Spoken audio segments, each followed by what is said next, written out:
Gente, bom dia, boa tarde, boa noite.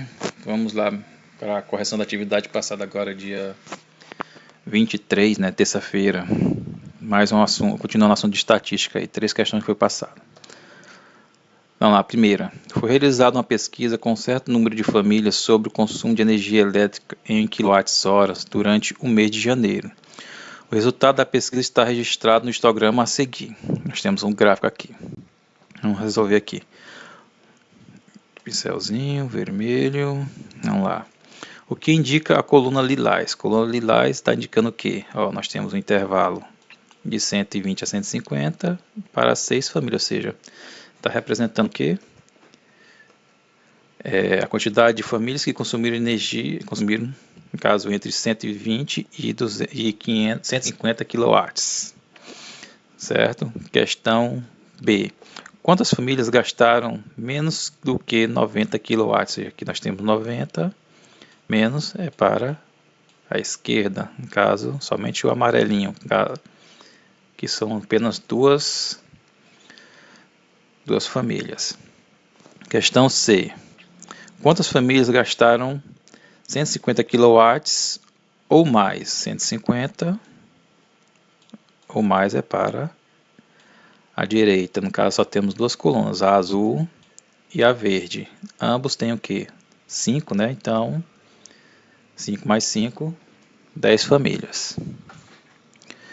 Questão D. Qual é o número total de famílias pesquisadas? Ou seja, no amarelo, vamos somar a quantidade de amarelo, laranja, lilás, azul e verde.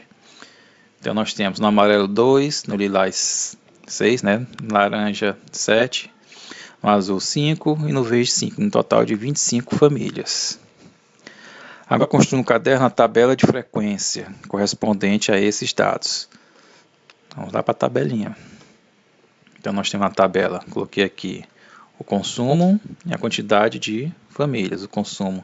Tá, os intervalos de 60 a 90, 90 a 120, 120 a 150, 150 a 180, 180 a 210 e cada família referente ao consumo. Eu percebi observando a atividade que colocaram também a coluna aqui da porcentagem.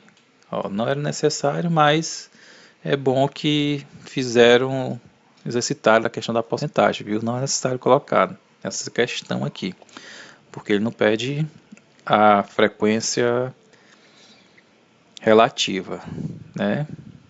Então, não é necessário de calcular a porcentagem, mas quem fez, bom. Segunda questão. Observe as informações nesse gráfico. Consumo médio diário de água no mundo. Temos aqui, não no mundo, né, só que foi citado só alguns países. Nós temos a média da ONU, que é 1 ou 100, né? 100 copinhos. Estados Unidos, Austrália, Itália, Japão, México, França e o Brasil. Lá, qual é a informação que este gráfico traz? Está aqui, né? Que é o consumo médio diário de água em alguns países.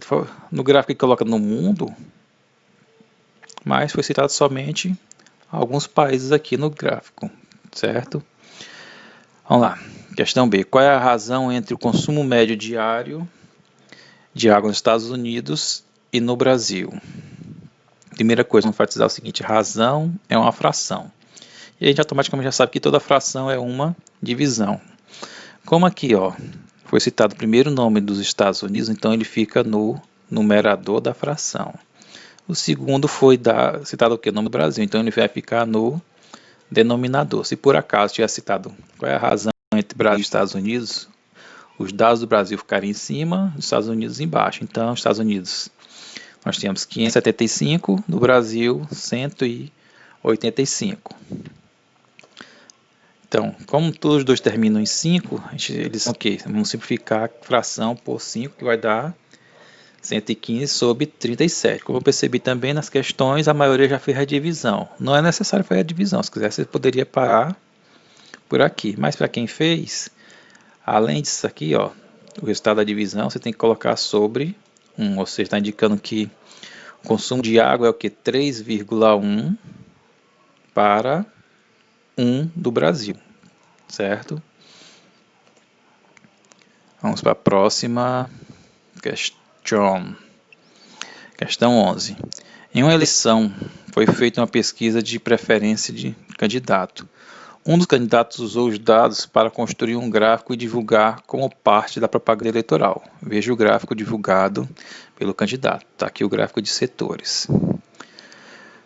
Setor circular. Depois de analisar o gráfico, responda os itens no caderno. Qual foi o erro presente neste gráfico? O erro nós percebemos o quê? Que a abertura, a área, no caso, destinado ao 22% é menor do que a dos 40%. Isso aí foi um erro do candidato ao divulgar. Por que isso aí ele fez? Com certeza a pessoa só ia observar e o candidato X ia estar o quê? Disparado na frente, quase a metade do eleitorado. Né? Então, o ângulo, ou seja, a abertura do 22% é maior do que o de 40%. Falta um Rzinho aqui, né? Mas também é uma observação que eu gostaria que eu colocar aqui. Ele utilizou o que? 2 laranja, né? Quando você for fazer o gráfico, utilize cores bem distintas para identificar direitinho, porque aqui a gente não dá para identificar direito se é o W ou o não se sabe, né? Ou não sabem qual candidato vai votar. Então, quando for fazer o seu gráfico, coloque cores bem distintas, viu? Que dê para identificar tranquilamente a olho nu. Questão B. O que esse erro pode induzir os eleitores a pensar? Como eu já falei, pode induzir que o candidato X, né, tem quase a metade da preferência na eleição. Certo? Mas não tem praticamente um quarto da preferência, não a metade. Questão C. Construa no caderno o gráfico de setores correspondente. Então, fiz aqui um gráficozinho que melhor exemplifica. Por exemplo, aqui, os 40%, né, que é os que são brancos